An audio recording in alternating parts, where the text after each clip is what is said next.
That's awesome. Tell everybody who you are. Your I name. am a nobody trying to do something, trying to be a somebody. Look, Sometimes you gotta just know who you are. I'm Dani Tirrell. I am originally from, I'm gonna say where I'm originally from. I'm originally from Inkster, Michigan. Ain't nobody heard of it. I know Inkster because I'm from I Detroit. know you do. Yes, yes. We generally say, we're from Detroit, so everybody can just be like clear. But I was born and raised about 15, 20 minutes outside of Detroit. A bunch of family in Detroit. My dad is from Detroit. My mom's from Mississippi, was from Mississippi, and moved to Seattle. Oh God, a long time ago with my then partner, now husband. 15, 4, no, 12, 13 years ago. I can't remember. I've been here for a minute. Uh, Choreographer, dancer, teacher, movement guide. I do that stuff. Curator. I just do a lot of stuff that I enjoy doing. Look, when I saw, I'm like, Dani Tirrell, curator. I'm like, okay, yeah, I need to be a curator of something. Because I literally put that in the description of this Artist of Color Seattle. I was like, curator of Yes, content, because I'm realizing as I'm opening up and expanding my definition of what an artist is capable of, because I think you pigeonhole yourself when someone's like, you're an actor or you're a dancer, yeah, you're this, then we don't open ourselves up to really realize our true potential of creativity. exactly. I agree. It's so interesting. Like dance is so not interesting to me right now. I'm like dance, like, and that is the thing that I love. Yeah. It's also the thing that I'm just like I don't need to be involved in right now. And I think when we know who we are outside of who we think we are, the world just opens up to us. So That yeah. is so, look, you just said a word. Preach. I was thinking the same thing. Like so much of like, you know, when you decide to be an artist, so much of who you are is tied into your profession. So if Exactly. you're not doing that thing, you're feeling like something's not right with me, you know? And so learning how to separate yourself from that thing you do, I'm realizing how important that is, because I'm not doing that thing. I'm not on Mm. stage and I don't care. Like I'm also not, I'm not ready. Like if someone like tomorrow I'll be in this show, I'm like, well, maybe not, because I just don't feel Yeah. like that's where my purpose is pointed right now. So Right. when you say you're not feeling dance right now, I get it. I get it. What have you been doing with your time? Um, excuse me. What I've been doing with my time is I work for Central District Forum for Arts and Ideas. I'm the curator, so we've been trying to figure it out what Mm-hmm. we're trying to do. We've been doing online stuff, and we've been just doing conversations and talks and all of that. I've been listening a lot. Yeah. There are a bunch of Black artists. The flip side to not being interested in the actual act of dancing itself is that I've been listening to a lot of conversations with dance artists, Mm. specifically Black dance artists. And it has been so beautiful and healing because when you think that you are the only one feeling something, and this has been like national conversations. And so it's just Yeah. like, oh, so you in Florida are feeling the same thing that I'm feeling here in Seattle. So you Yeah. know that there's something that's just taking a 4-week course, which ends on Friday. Um, I've been just trying to learn. That's the bulk of it. Learn and then do nothing as much as I can. That's a that's a that's it's I feel like it's harder to do nothing sometimes than it is to keep moving around, because you're Yeah, constantly moving from thing to thing. Like, okay, well, this one thing is over. Now what am I going to do next? right. I thought that was my normal. I thought really was it's just like you stay busy and then I'll rest when I retire. But even in the midst of like what has been taking place, is that I've been slowly finding that the power of napping, taking Mm, a nap. It doesn't happen every day, and I've been walking a lot. mm. Outside, just walking by myself. I love being outside. So it's that thing of like you have to prioritize those things, and I finally understand what that is now. It's like, well, I can't be in rehearsal. I can't do these things, so I'm prioritizing other things, and I don't. I will fight really hard for it not to go back to the way it was. I'm gonna fight for myself Look, to just because not do nobody the else same will. thing. No. Nobody else will. They won't fight for us. And especially, I feel like as Black artists, Mm-hmm. we are expected to come in, like we put this expectation on ourselves, like you come in and you're ready. You don't take a break. You're the Right. last one to leave, the first one to show up. Like, Yep. not human. Our humanity has just been stolen from us. And I'm with you. I'm taking it back. I don't care. I remember when that guy in the White House got elected. Well, not really elected, Yeah. because that wasn't right. I remember I was like, Yeah. oh, I'm gonna be real Black now. I'm gonna be blacker than I ever been. I'm gonna be blacker, blackety black, Right. because didn't who I felt didn't truly see my people as a whole. And so Right. now that we're all the pressure from everything that's happening politically and socially right now has really pushed us together. I think it's really time for us to breathe together, and I Yes. think, that is what's happening. How, Right. how do you think artists, when you talk to people, other dancers here and Mm-hmm. outside of Seattle, are they feeling like artistically they want more, or they're happy with like just breathing and sitting still? Overwhelmingly, I've talked to a lot of Black dancers who've just been like, I don't want to do anything right now. Mm-hmm. Like, I don't want to take an online class. I don't want to teach an online class. I don't want to work on this project. I don't. And I think it's healthy. I think this time is also getting people to understand their worth. Yes. And I think that's across the board in like all the arts, especially Black artists. People are starting to understand their worth, and understanding is like now that we're at this point where nothing can move forward, and I've been pushing myself. For me to go back in your doors, you have to come with something different. Yes. Because at this point in time, it's just like it's no longer worth it. When you have a moment to rediscover who you are, you just like, oh, I don't actually have to do this thing that you're doing. So yeah, people have just been like, no, not interested. And that's where the power, where how we realize how much power we actually have. Exactly. Because once we start saying no, if everybody's like, I'm not showing up, sorry, I'm done, then they have to Right. meet you. Right. And yeah, we're demanding. And let me say this, I think some people feel like, well, I'm not doing anything, like I'm not doing my contribution, I feel like I'm not doing anything. But just the act of being still and saying no, That's doing a lot. it's a position of resistance. Right. Right. It's I mean, I'm looking at even schools, going back to school, and parents struggling with that.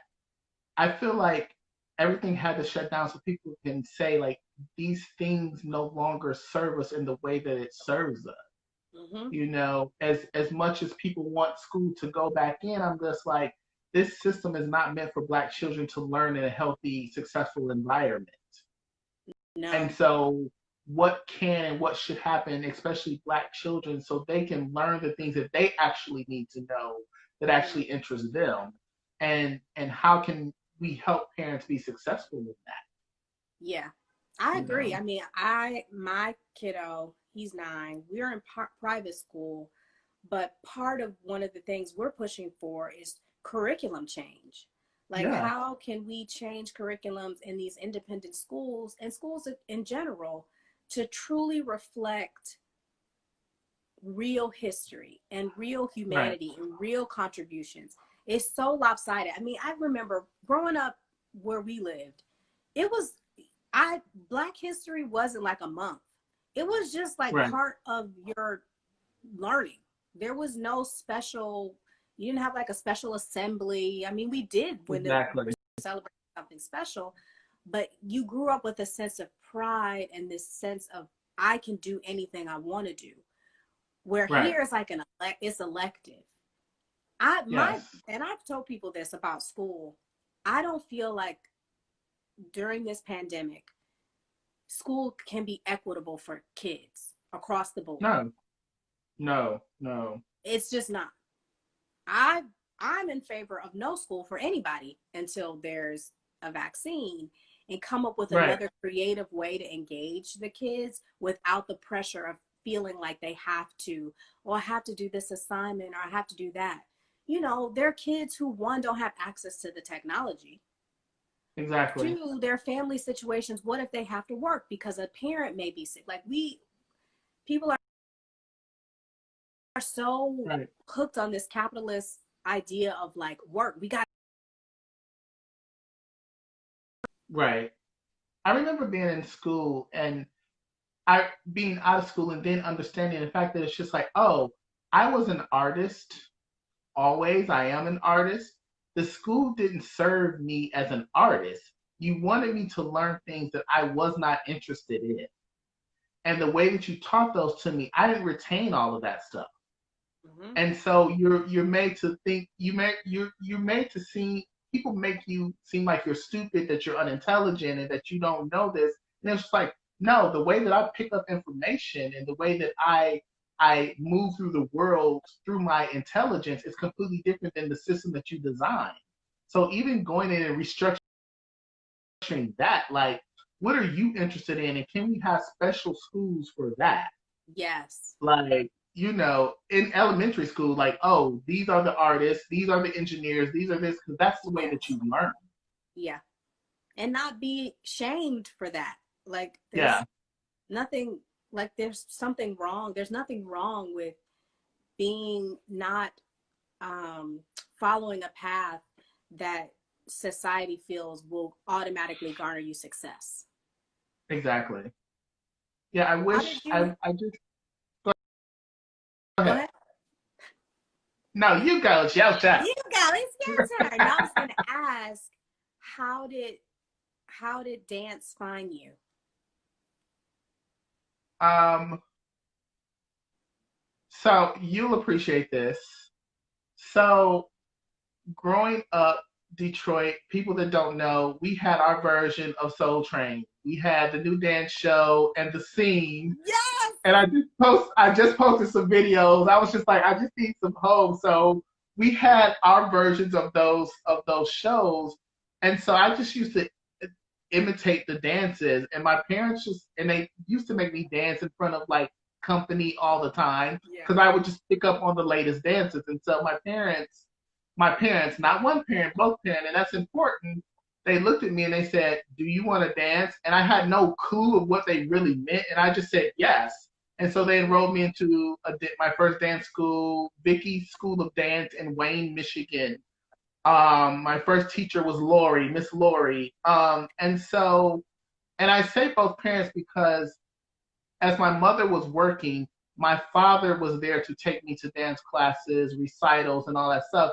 And I always tell that story because it's really important that my father did not force me or say I had to play sports. Mm-hmm. My father was like, "You a dancer, so you're going to dance." My father, a lot of times, was the only black male in the audience of these shows. Mm. My first dance concert was Alvin Ailey, and my father took me. Mm. So going to see Alvin Ailey was me and my father's thing. I think my mother may have went with us once, but it was me and my father's thing. And so I tell that story. It's like, if I didn't have my mother's support, fine. But if I didn't have my father's support in the aspect of me being a dancer, then I probably would have chose a different path. And so we talk about, how Black men show up for their children. My dad was like fully showing up and still like the top biggest fan. I think him and my husband are like the two top biggest fans of my career.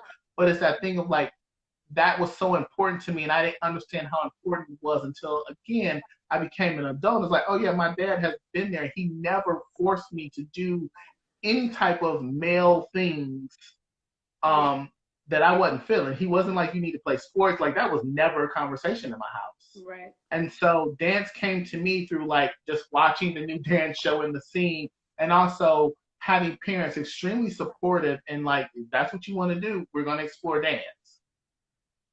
That's amazing. I think that shows too, because there's the myth that all Black men immediately force their sons to choose sports, Right.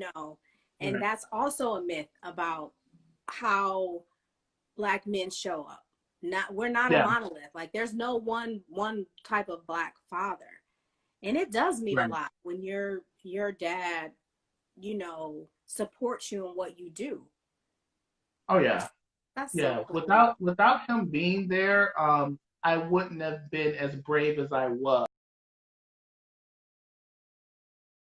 Mm-hmm. Even being a queer person, my dad never said anything derogatory about gay folks around me, neither of my parents. My parents, like, it was just not a conversation in my house. And what I found out later on, my dad was like, oh no, I've had to like defend and I've had to like fight folks over you. And this is what he told me. And the power of that is like, he blocked me from all of that. He's like, you're not going to do that to my child. Mm-hmm. And so, I continue to tell that story, especially in Black spaces with Black folks, so they can understand it's like, you can love your child no matter who they are. My dad was like, their love, and it's not like we didn't have our issues because, we have our issues with our parents. Exactly. But the things my dad never did, he never said anything around me. My mom, when she was alive, never said anything around me that was derogatory about my sexuality or perceived sexuality. Mm-hmm. Mm-hmm. It just didn't come out of their mouths. Mm-hmm. It's important that, when I became a mother, like, you just love your kid and you just want them to be happy. Right. I try to, I'm like, whoever you end up with, like, I try not to pinpoint, I'm like, what do you want? What do you want? He's like, well, I don't know. I think I'll have a wife. I was like, okay, well, your wife, that's your decision. It's not me telling you, this is how it's supposed to be, because I've seen instances where I've had friends whose relationships with their parents have been totally like just demolished because they felt like their parents didn't support them in their identity. Right. And it's a generational thing too, I think. Some folks have like definitely generations before, they're like, oh, no way. Right. This, as if that's a whole nother conversation. We could do a whole little round. Right. Yeah. I was before we start talking, mm-hmm. I was like, I can't believe I'm going to be talking to Dani. Like, we don't really know each other, but I feel like we know each other. Yes, exactly. Yes. We're just always in the same sphere and circle, and we see each other, and it's always love. So this is great to just sit and talk with you.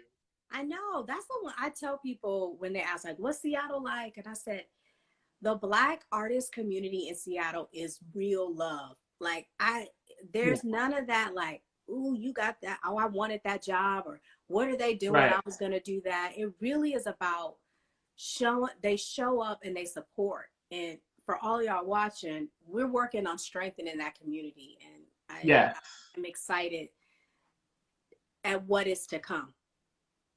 Yeah, I'm super excited about that. I'm excited about, again, I think you and I are the same. I'm a connector. I like connecting people. I like sitting back and watching people just naturally have these conversations because I think it's just really important. And I think you have to be curious about people to be able to connect people. You have to be curious about like the beauty and the humanity in people to be able to do that. So yeah, I'm super excited about what's going to happen. I'm excited to like start getting some more dancers in the mix because that's where the worlds are separate. It's like the theater artist, the dance artist, the just excited to like get everybody together and get everybody talking and see what can happen. It's time for a new, a new renaissance. It's gonna, Yes, instead of definitely. be the Seattle Renaissance, and in cities across the country. I think, Black people are coming together in a way that we haven't in a long time. And Yes, I think it's necessary in order, one, to be able to deal and process the trauma and the grief that we're experiencing. that's for real. Because we need each other, because we get our joy from each other. I think True. part of Yeah. our joy comes from, me seeing you succeed, or me seeing you do, like, that brings me joy. And that's so important. And I've said it every Yeah. time I've done one of these, like how important joy is, and to claim it for yourself unapologetically. Right. That mhm. That's my favorite question to people. Like, what is your joy? And the funny thing is, I this week I'm trying to center that idea of like, what is my joy? Because I think I've gotten so away from it. Mm-hmm.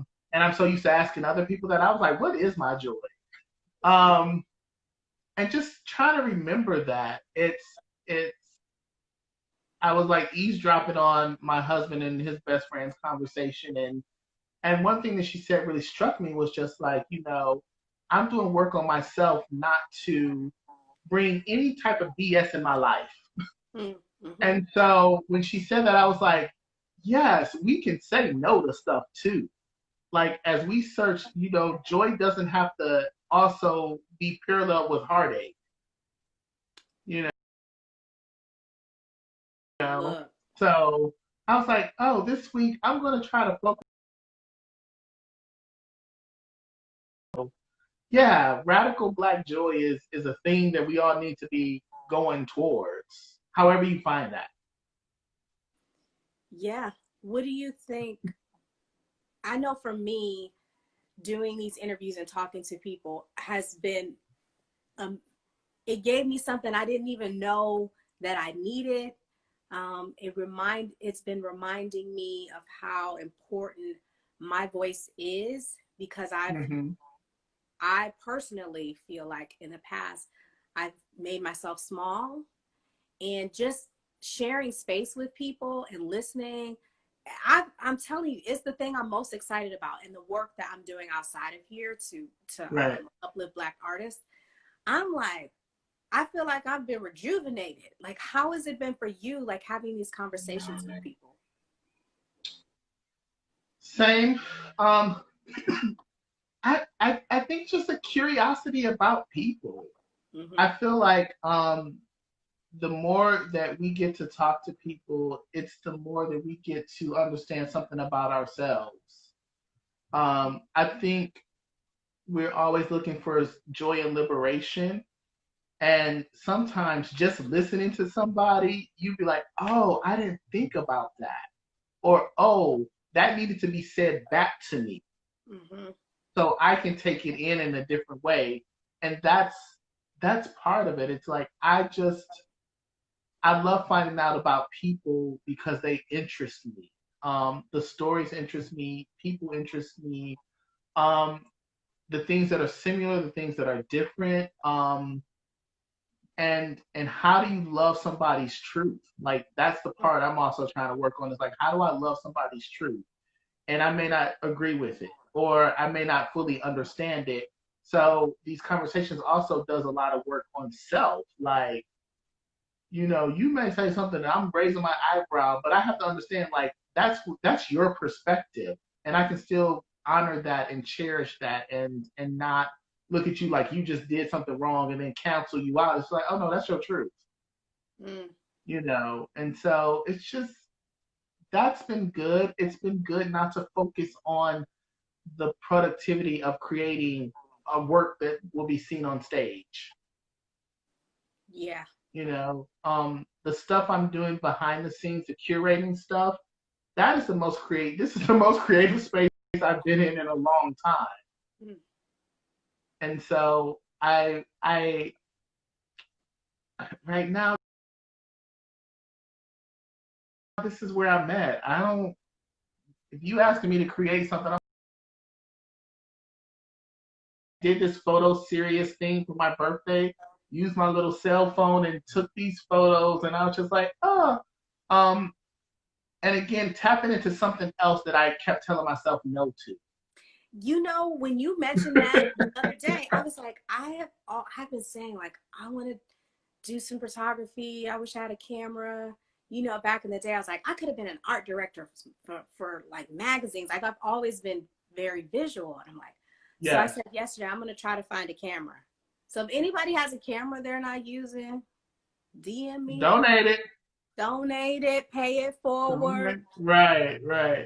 It literally, this little thing right here, I was like. Look, my phone, I need to get a 10. Do you have a 10? iPhone 10? I'll say I don't have no iPhones because, I got some. I would have to ask my husband what phone I got because I'll just be like, just give me the phone that works. And so that's real sad. Like, there's some things that but you know what? You got a good camera. My husband's camera on his phone is bomb. This little iPhone camera, I'm always like, why don't you take it with your phone? I just need to divorce this iPhone situation. And the funny thing about, like, even just like technology is like the cameras and all this stuff. Like, I'm not going to invest in a big camera because I'm like, this is me for me doing photography. Like, I'm not, but I was like, oh, this little camera works wonders on this phone. I was like, oh, it does this, it does that. I was like, oh, okay, cute. So. Oh, we have a question, Dani. Okay. Emma. Hey, Emma.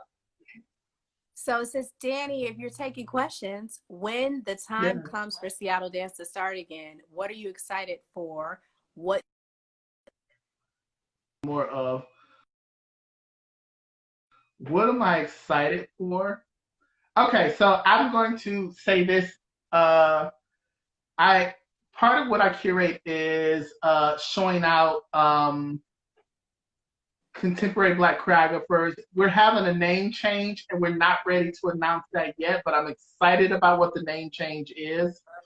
But I'm super excited for the 7 artists that we have for dance. They are all Black. Some are queer identified. We'll be announcing that starting on Saturday. All right. Where can people find the announcement? Central District Forum for Arts and Ideas, Facebook, Instagram, our website. That's what I'm excited for. Emma Laws is part of a people, so when they get back into the studio, that's another group of people. I call them the pilot people, but they are not the pilot. That's the program that we did. But Emma Laws is in the group. I'm excited about them. It's just some people I'm super excited about. What I want to see differently, or what do I need more of?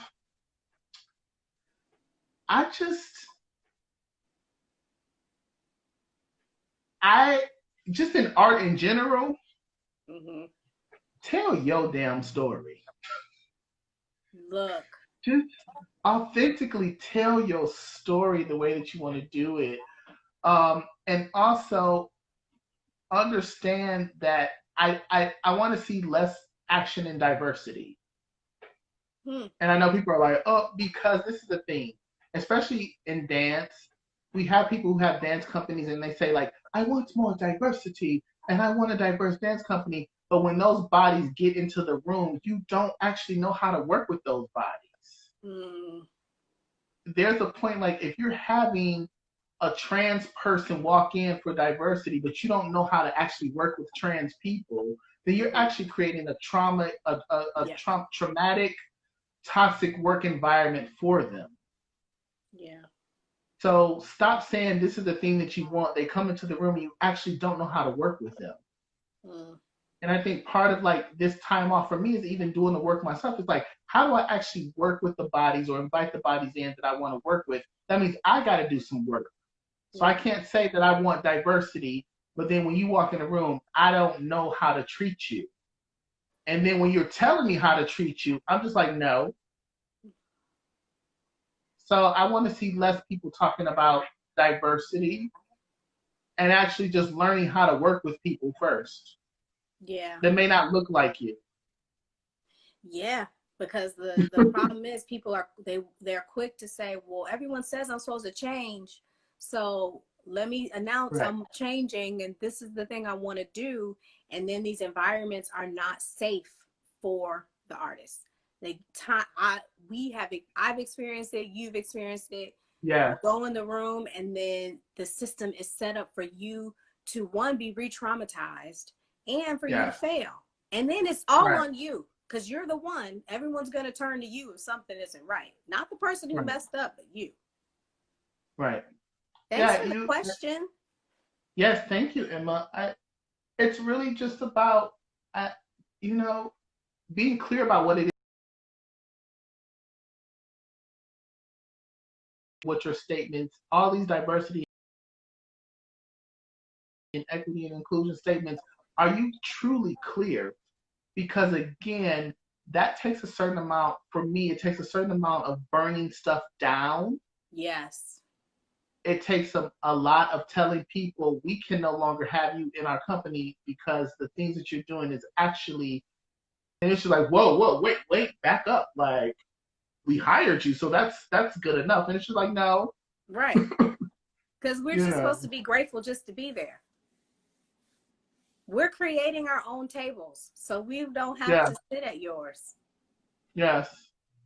I don't want to be grateful just to be in the room anymore. I know. I I know. just, It's a lot of unlearning too. I feel like for me, just right, letting go of the things that I accepted and thought I should just do because that's how it was. Even though I knew it wasn't right, like you get into this pattern of right, upholding these very harmful uh, practices that have been put into place that never had you in mind. I don't think people exactly, understand like all of these systems were built with white people benefiting at the top of the ladder and everybody right, else you just if you are not living up to that expectation then you're just not doing it right. exactly, exactly. And I don't want to operate that way anymore. It's not healthy. It's not cute. It's not fun. It's stressful. It's you know, mm, just not interested. What is something that you've done like a piece of work that you have choreographed or presented that you've been most proud of so far? um, I mean, people that's watching gonna be like, "You're gonna say the piece, aren't you?" Um, I'm going to say it wasn't huh, the physical piece I was proud of, but what happened inside of that was what I'm most proud of, and that was of course Black Boys, Mm-hmm. um, with the posters behind me and all around me and stuff like that, and wait for me because of what we created inside of the space. It had less to do with what was actually put on stage. It was what was happening inside of the rehearsals, outside of the rehearsals, how we supported each other. I think, I tell people that I can count on my hand the number of times that like rehearsals were really tense. Mm. And that was probably like a total of 2 times, maybe three. And we went from like a year of working together to present this piece, and then we had to present the piece again. So we had like 6 months to work with each other. So to be in a space where you've been around these folks this much, working Yeah. together, and you can only really pinpoint 2 times or 3 times where rehearsals were extremely tense. That says a lot. Mm-hmm. It is hard to work with people that care just as much about something as you do. Yeah. And I was super, super, super blessed to be in a space where the 20 or so artists cared about the project much more than I did at times. Mm. Like I I had never been in that process before. Yeah. Um, and how they cared for each other. And again, like the stuff on the stage was just, it wasn't even the icing on the cake. It was just like the sprinkles. Mm. Everyone thought like the stage, but it was the sprinkles. But being inside of that process really allowed me to understand myself as a director, um, understand the type of people that I absolutely want to work with.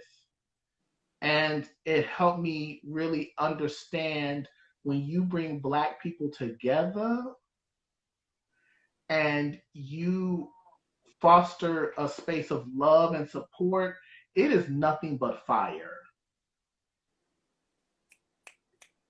Like, Fire. yeah, there was no dictatorship. Like there were certain things that I had to be yeah, no, we can't do that.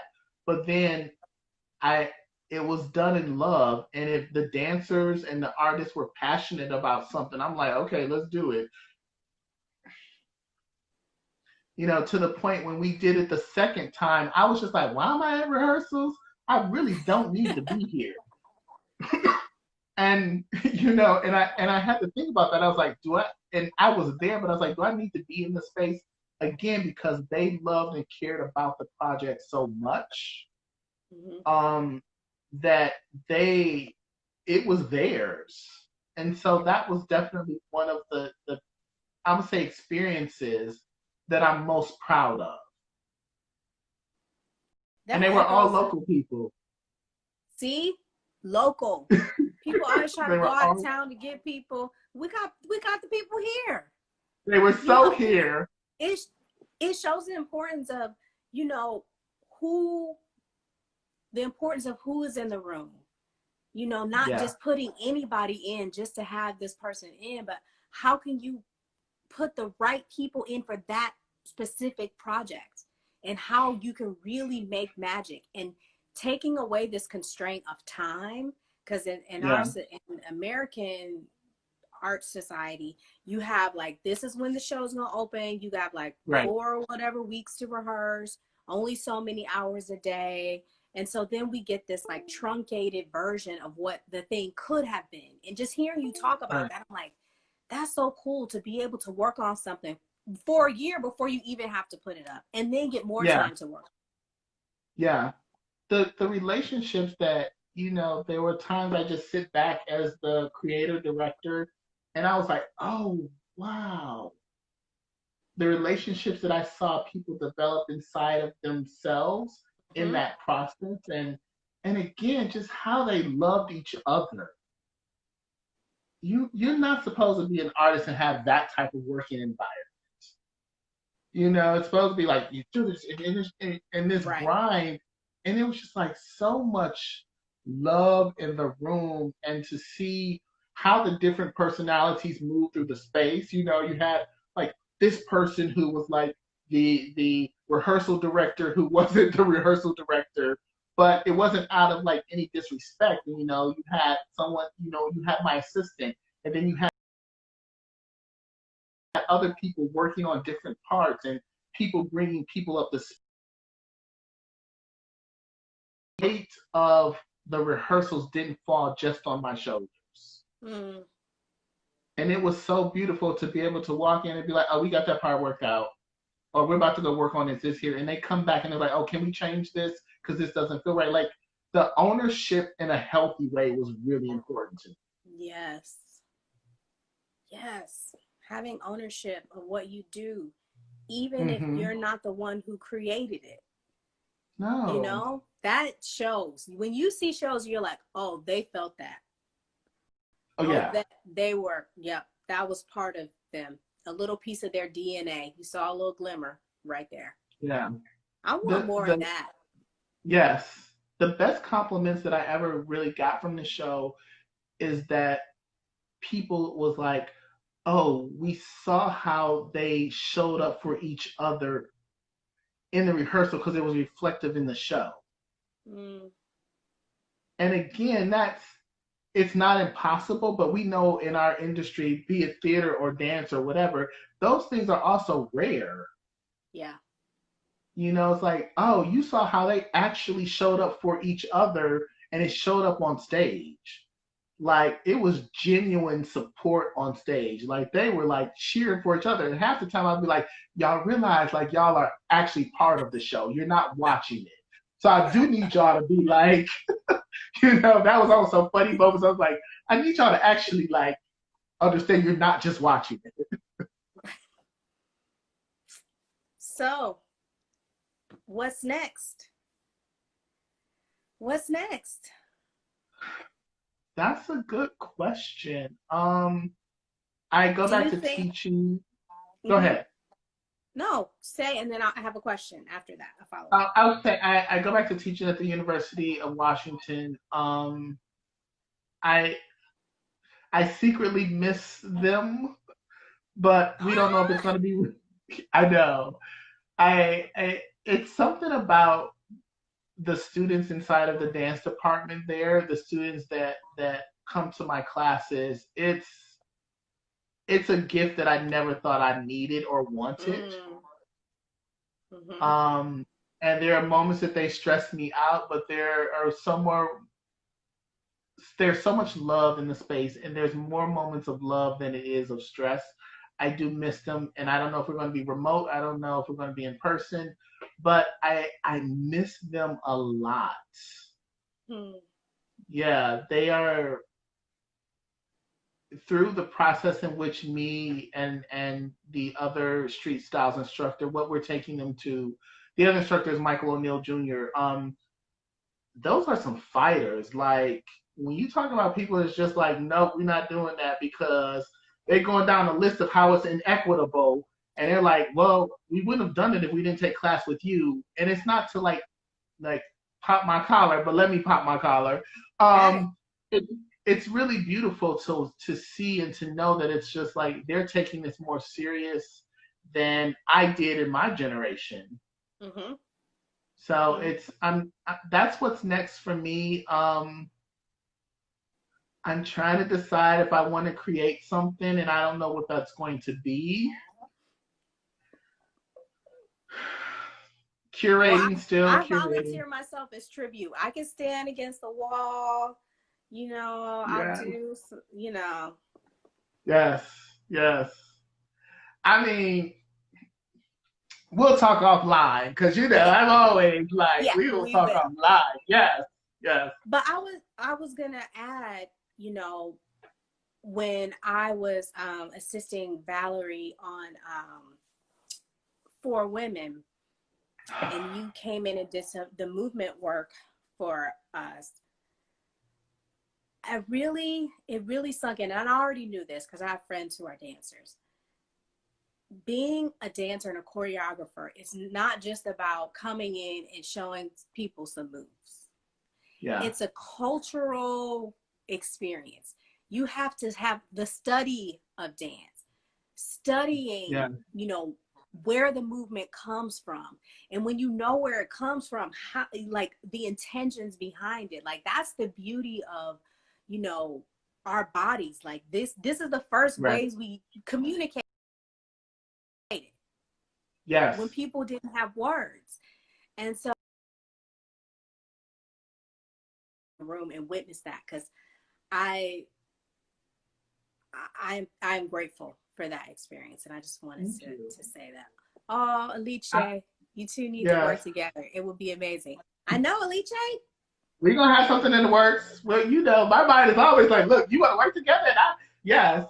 I want to Yeah. say something about For Women that because of schedule, like I couldn't be there as much as I wanted to be there, and I just wanted to be there to be in the room and just be quiet. Um, there were a bunch of powerful Black women in that room. And when I walked in, I was just like, I will not speak unless be spoken to. Like, it was that thing of like, you have to know the space that you enter into. I love Val. Val got me together when I first moved to this. She was like, oh, that's what you want to do? Well, you need to think about what you want to do because that ain't working. I mean, I'm paraphrasing, but if we know Val, like, Val's pretty much like, no. Yep. And I was so mad at her when I first met her. I was like, who is this woman thinking? Who's she talking to me in this type of way? But I'm so grateful for her because without her tough love and without her wanting me to succeed, I wouldn't have gotten a lesson. Like, that's the thing about her. She wants people to succeed in what they do. So instead of like BSing people, she's going to tell you the thing that it is so you won't have to fail. Now, if you don't listen to her and you decide to fail, you fell on your own and she did what she had to do. Right. So, but to see you sitting there, Val, and then Shanice and Shantina and Portia, Brittany, I was just in awe because again, I'm like, I know my place in this room.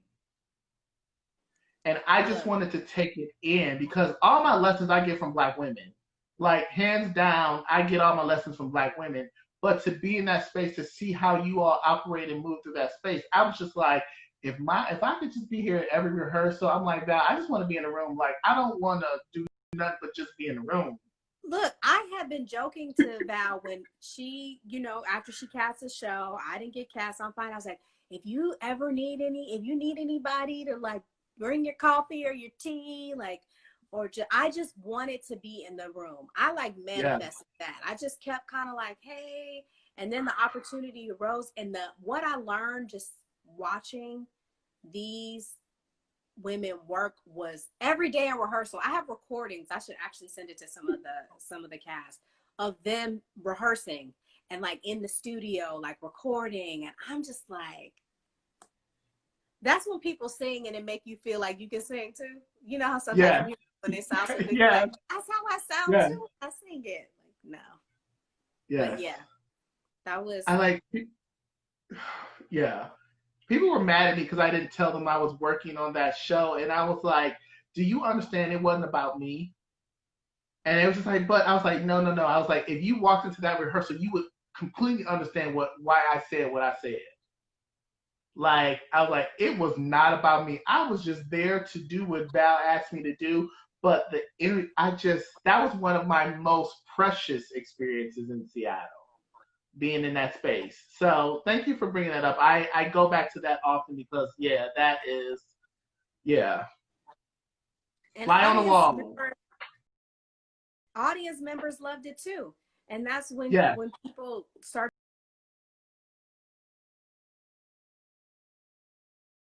Yes. There's a lot of times a disconnect between the story and the storyteller. Yes. That time is done. I think people, I'm not ready to go back, but I'm looking forward to people really using their voices when it does go back. Oh, yes. I'm looking forward to people saying, no. Yeah. Sorry, we're not going to do that. And really testing this organization. Yes. And people cultivating how do we work with each other more. Developing our own stuff, developing our own things, that we're hiring the people that we know that look like us, that understand these stories. I'm looking forward to that also.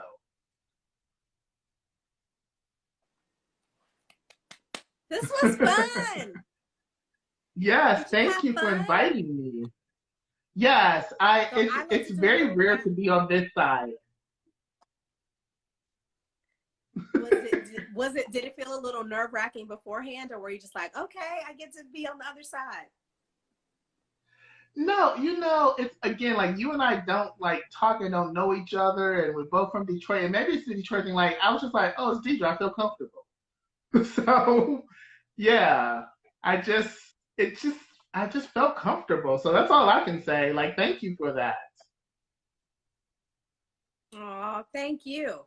Now I like to do a round robin of questions at the end, and you can just Okay. say the first thing that comes to your mind. Okay. All right. Popcorn or chips?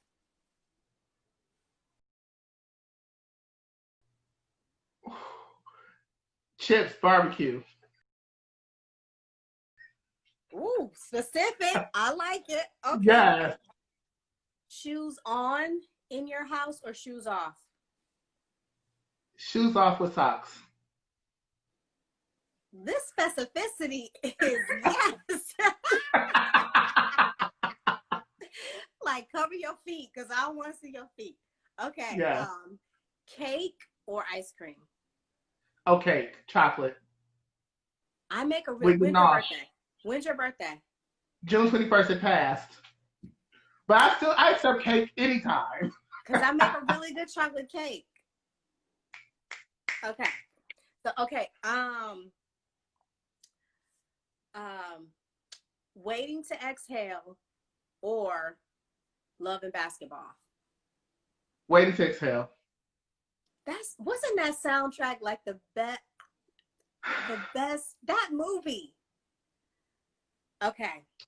Last one. Beach or mountains?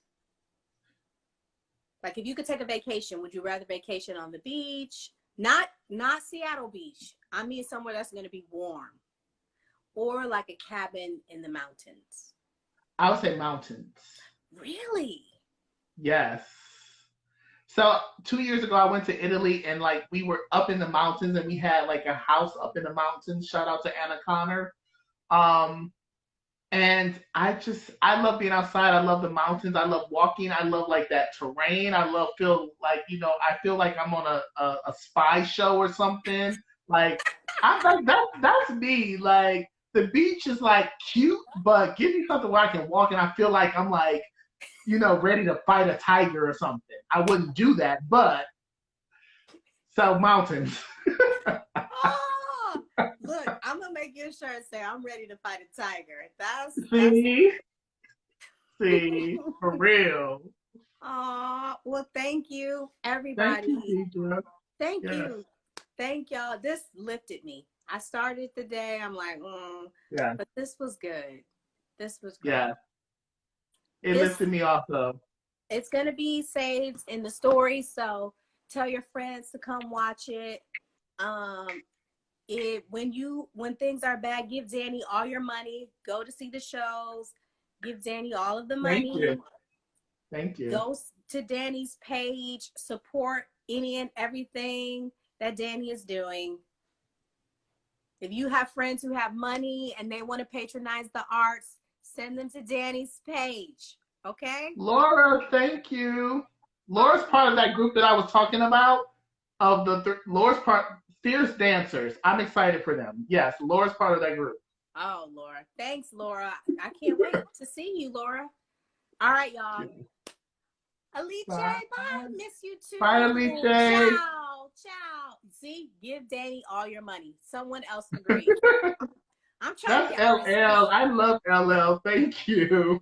I'm trying to get artists paid. These days of us feeling like we have to be the lowest paid people when we provide the most to society. Come on now. Yeah. Give us all the money. All right. All right. Bye.